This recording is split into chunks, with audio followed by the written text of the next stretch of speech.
اگلی صبح اس نے بیگ پیک کیا اور اس نے کچھ اضافی پیسے رکھ لیے تھے۔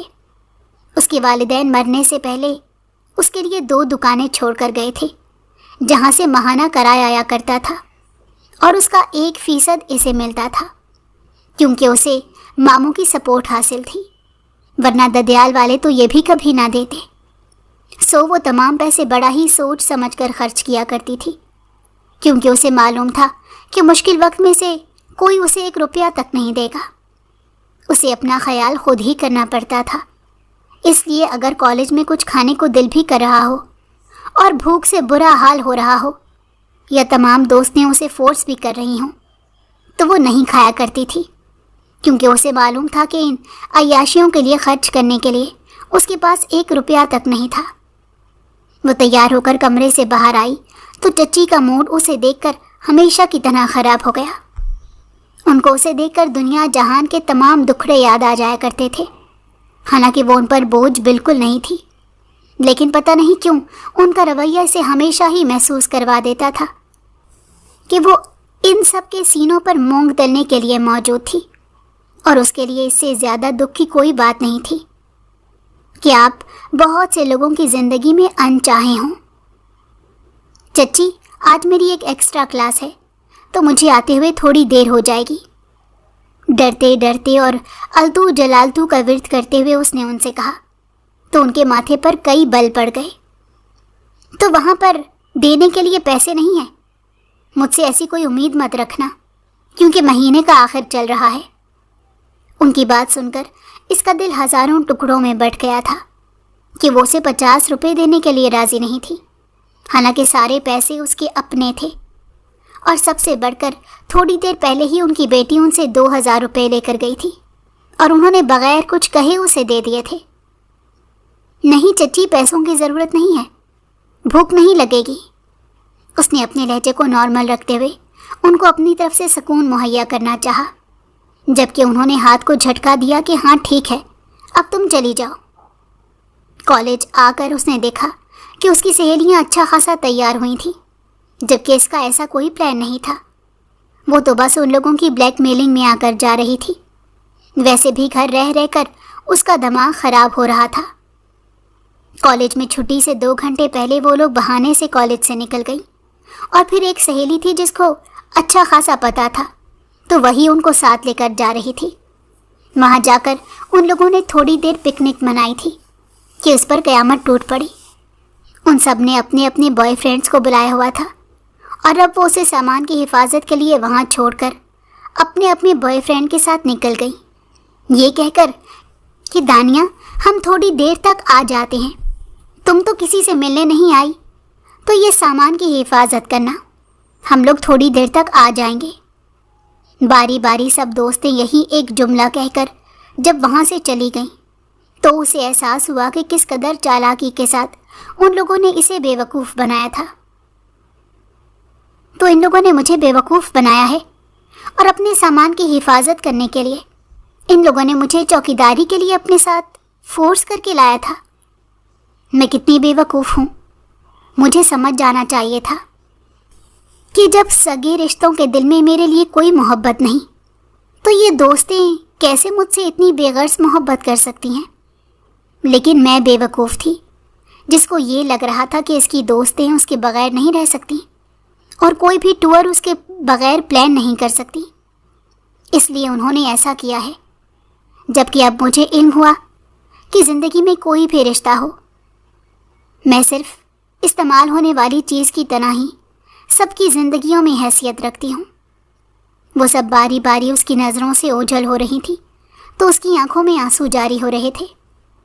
بیٹھے بیٹھے اسے وہ وقت یاد آیا کہ جب وہ 7 سال کی تھی تو اس کے ننیال میں کوئی تقریب رکھی گئی تھی، تو وہ اماں اور ابا کے ساتھ بہت شوق سے وہاں پر گئے تھے، لیکن ہوائی فائرنگ ہوئی تو گولی اماں کو لگی، اور اچانک ہی اماں اسے چھوڑ کر چلی گئیں۔ یہ اس کے لیے بہت بڑا صدمہ تھا، اور کچھ عرصے تک تو اسے سمجھ ہی نہیں آیا تھا کہ اس کے ساتھ کیا ہوا ہے۔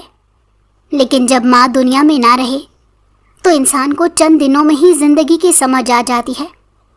گو کہ ابا نے اسے بہت محبت کے ساتھ رکھا تھا، لیکن پھر بھی اماں کی کمی اندر ہی اندر اسے کھائے جا رہی تھی۔ ابا کے پاس 2 دکانیں تھیں، تو ایک روز انہوں نے ان دکانوں کو اپنی بیٹی کے نام اس لیے کر دیا کہ زندگی کا کوئی بھروسہ نہیں تھا، تو کم از کم کوئی سیکیورٹی اس کے نام ہوگی۔ پھر شاید ابا کو علم ہو گیا تھا کہ ان کے پاس وقت بہت کم بچ گیا ہے، تو اسی لیے انہوں نے یہ قدم اٹھایا تھا۔ اور ایسا کرنے کے چند مہینوں کے بعد اچانک ہی ان کو دل کا دورہ پڑا اور وہ اس کی دنیا اندھیر کرتے ہوئے وہاں سے چلے گئے۔ سب کے لیے تو شاید یہ حادثہ تھا، مگر اس کے لیے ایک بہت بڑی قیامت تھی، کیونکہ اس دنیا میں اب حقیقتاً اس کا کوئی رشتہ باقی نہیں بچا تھا۔ بہت روئی، بہت پریشان ہوئی، لیکن کیا کیا جا سکتا تھا؟ وقت کے ساتھ ساتھ صبر آ ہی جاتا ہے، اور جب آپ کو معلوم ہو کہ صبر کرنا ہی آپ کی مجبوری ہے، کیونکہ کوئی ایک ایسا شخص بھی نہیں جو آپ کے درد کو ذرا سا بھی محسوس کر سکتا ہو، تو پھر آپ اپنے آنسو خود ہی پونچھ لیتے ہیں۔ اس کے ایک ہی ماموں تھے جو اپنی فیملی کے ساتھ جرمنی میں مقیم تھے، اور اب وہ مکمل طور پر چچا چچی اور ان کی فیملی کے کنٹرول میں آ گئی تھی، اور وہاں پر اس بات کا خیال بھی نہیں رکھا گیا تھا کہ اس کے والد کو مرے ہوئے چند روز ہوئے ہیں۔ دل دکھانے والے جملے کہے جاتے، کوئی بھی تسلی کے لیے ایک لفظ نہیں کہتا تھا، بلکہ ہر لمحہ یہی محسوس کروایا جاتا کہ وہ ان پر بوجھ ہے۔ یہ چند مہینے گزر گئے کہ اچانک ایک روز ماموں آئے تو وہ ان کے گلے لگ کر بہت زیادہ روئی۔ ماموں نے پہلے تو کہا کہ وہ اسے یہاں سے لے جائیں گے، لیکن چچا چچی نے اس بات سے صاف انکار کر دیا، اور اس وقت اسے یہی لگا تھا کہ شاید وہ اس کی محبت میں کہہ رہے ہیں، مگر بہت جلد اس پر یہ انکشاف ہو گیا تھا کہ صرف دکانوں کی وجہ سے وہ اسے اپنے ساتھ رکھنا چاہ رہے ہیں، کیونکہ وہ تو الادین کے چراغ کی طرح ان کے ہاتھ میں آئی تھی، جو اتنی دولت بھی لے کر آئی تھی، اور ہر مہینے اچھی خاصی انکم کرائے کی شکل میں ان کے گھر آ جاتی تھی، تو وہ اس کو ٹھکرا نہیں سکتے تھے۔ اسی لیے انہوں نے ماموں سے کہہ دیا کہ وہ اپنی بھتیجی کو کبھی بھی ان کے ساتھ نہیں جانے دیں گے، ان کے اکلوتے بھائی کی نشانی ہے، اور وہ اس کو کبھی بھی کسی اور کے حوالے نہیں کریں گے، اور نظروں سے اتنا دور تو بالکل نہیں کریں گے۔ تب اس نے کس قدر محبت سے چچا اور چچی کو دیکھا تھا، لیکن اسے اس چیز کی حقیقت بہت دیر سے سمجھ میں آئی تھی، حالانکہ ماموں سے جاتے ہوئے وارن کر کے گئے تھے کہ ان لوگوں پر بھروسہ بالکل مت کرنا، اگر وہ تمہارے ساتھ ذرا سی بھی زیادتی کرنے کی کوشش کریں تو تم مجھے بتا دینا۔ اور ماموں کو بھی علم تھا کہ ان کے گھر میں اس کی کوئی خاص اہمیت نہیں دی جائے گی، سو وہ اس شرط پر اسے یہاں چھوڑ کر گئے تھے کہ ہر مہینے اسے کچھ پیسے دیے جائیں گے، اور اس پر کسی قسم کا کوئی ظلم نہیں ڈھایا جائے گا، اور اگر کبھی ایسا انہوں نے محسوس کیا تو اسے ہمیشہ کے لیے یہاں سے لے جائیں گے۔ اس کے بعد ماموں کا مہینوں بعد فون آیا کرتا تھا، کیونکہ اس کے پاس اپنا کوئی ذاتی فون نہیں تھا، سو اگر آتا بھی تھا تو سب ٹال مٹول کر لیتے تھے۔ اکثر گھر میں ہی ہوتے تھے تو یہی کہتے تھے کہ ہم باہر گئے ہوئے ہیں، جب گھر جائیں گے تو جا کر بات کروا دیں گے، اور اس کا دل مچلتا رہتا تھا ماموں سے بات کرنے کے لیے، ان سے اپنے دل کی باتیں شیئر کرنے کے لیے، مگر وہ گھر والوں کے سامنے کچھ نہیں کہہ سکتی تھی، اور ماموں اپنی زندگی میں مصروف ہو گئے تھے، جبکہ گھر والوں نے اسے مفت کی نوکرانی سمجھ لیا تھا، اور وہ بھی اس گھر میں اسی وجہ سے رہ رہی تھی کیونکہ اسے اچھی طرح علم تھا کہ اس کے پاس اس کے علاوہ اور کوئی ٹھکانہ نہیں تھا، اور وہ والدین کو کھونے کے بعد اتنی کمزور دل ہو گئی تھی کہ وہ دنیا میں تنہا سروائیو کرنا ہی نہیں چاہتی تھی، اور اسے معلوم تھا کہ اگر گھر والے اسے نہیں رکھیں گے تو وہ مر جائے گی، کیونکہ تنہائی سے اسے ویسے ہی بہت خوف آنے لگا تھا۔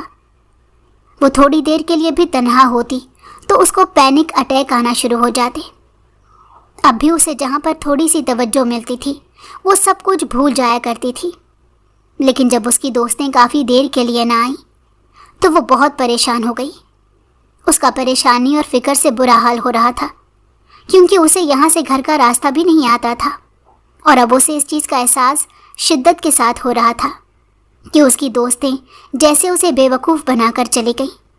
انہوں نے یقیناً یہاں سے ہی گھر چلے جانا تھا، اور گھر والوں کے سامنے وہ بیگ نہ لانے کی 100 وجوہات بتا کر مطمئن کر سکتی تھی، کیونکہ ان لوگوں کو یقین تھا کہ وہ بیگ لے آئے گی، اسی لیے تو وہ لوگ اسے ساتھ لائیں تھی۔